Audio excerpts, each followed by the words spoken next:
हैं या जॉब करते हैं तो कितना मुश्किल होता है पैसा हाथ में आना, लेकिन हॉस्पिटल में वही मुश्किल से कमाया हुआ पैसा हाथ से बालू की तरह निकल जाता है। फिर भी हम सभी अस्पताल में जितना पैसा मांगा जाता है खर्च करते हैं।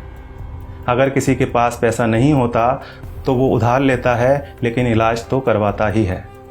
अस्पताल में पहले दिन ही सबसे ज़्यादा टेस्ट होते हैं, कुछ सर्जिकल आइटम्स भी खरीदे जाते हैं, इसी दिन सबसे ज़्यादा दवाइयाँ लिखी जाती हैं।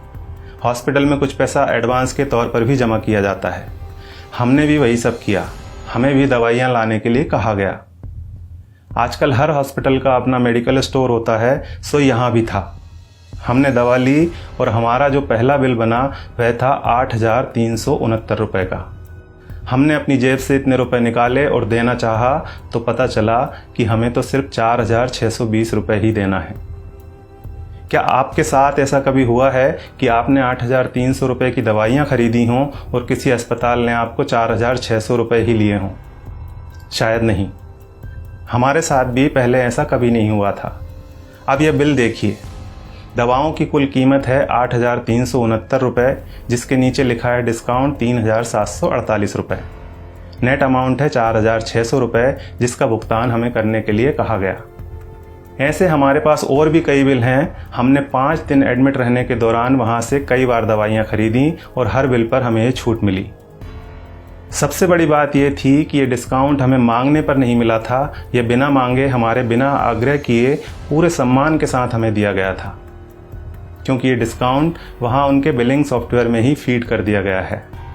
और आप यह जानकर हैरान होंगे कि डिस्काउंट का प्रतिशत 2, 4 या 10% नहीं है, यह बहुत ज़्यादा है। कुछ सर्जिकल और इंजेक्टेबल में डिस्काउंट 91% यानी 91% तक हैं, और जितने भी पेशेंट वहाँ एडमिट हैं सबको इसका लाभ मिल रहा है। अब आपके मन में सवाल उठ रहा होगा कि ऐसा क्यों? हम भी यही सोच रहे थे कि आखिर ऐसा क्यों। तो हमने डॉक्टर साहब से सीधे पूछ लिया, क्योंकि इसका जवाब तो वही दे सकते थे। फिर उन्होंने हमें बताया कि क्यों उनके अस्पताल में इतना डिस्काउंट दिया जाता है। उन्होंने हमें समझाया कि MRP का खेल क्या होता है। एक उदाहरण के तौर पर उन्होंने बताया कि एक इंजेक्शन 270 रुपये का आता है और उस पर MRP आती है 1,000 रुपये। उन्होंने कहा कि मेरा मन नहीं माना कि मैं 270 रुपये का वह इंजेक्शन अपने पेशेंट को 1,000 रुपये में बेच दूँ। मैं डॉक्टर हूँ, मुझे अपनी फ़ीस और मेरे हॉस्पिटल की दूसरी सेवाओं का चार्ज मरीज से लेना है। 270 रुपये का इंजेक्शन 1,000 में नहीं बेचना।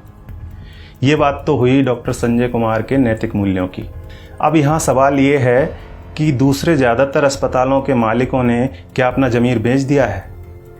बेबी गैस्ट्रो केयर अस्पताल के डॉक्टर संजय कुमार की तरह ये क्यों नहीं कहते कि हमें भी अपनी सर्विसेज का पैसा ही मरीज से लेना है? वे क्यों नहीं कहते कि 270 रुपये का इंजेक्शन 1,000 में हम नहीं बेचेंगे? दूसरा सवाल ये है कि आखिर दवा कंपनियों द्वारा इतनी MRP लिखी ही क्यों जा रही है? इनको किसने अधिकार दिया है दवाओं पर इतनी ज़्यादा MRP लिखने का? और आखिर में सबसे बड़ा सवाल यह है कि हमारी सरकार, हमारा स्वास्थ्य विभाग, हमारे प्रधानमंत्री और स्वास्थ्य मंत्री क्या कर रहे हैं? वे इस बात का संज्ञान क्यों नहीं लेते? क्या दवा कंपनियों द्वारा लिखी जा रही MRP पर अंकुश लगाना नोटबंदी या धारा 370 हटाने से ज़्यादा कठिन काम है? क्या इसे व्यवहार में लाना GST लागू करने से ज़्यादा मुश्किल है? अगर नहीं तो फिर क्यों दवा कंपनियों को इतनी छूट दे रखी है? उन्हें इस बात को संज्ञान में लेना ही चाहिए और जल्दी से जल्दी MRP पर अंकुश लगाना चाहिए। जब तक ऐसा नहीं होता है तब तक आपको और हमें अपनी आवाज़ उठानी ही पड़ेगी, और ये इतना मुश्किल भी नहीं है। हम सबको बस इतना करना है कि अगर 270 रुपये का इंजेक्शन हमें 1,000 रुपये में दिया जा रहा है तो हमें कहना है भैया 300 लगा लो, चलो भैया 400 ले लेना। इसके साथ ही एक काम और करना है, और वो ये है कि इस वीडियो को ज़्यादा से ज़्यादा शेयर करना है। धन्यवाद।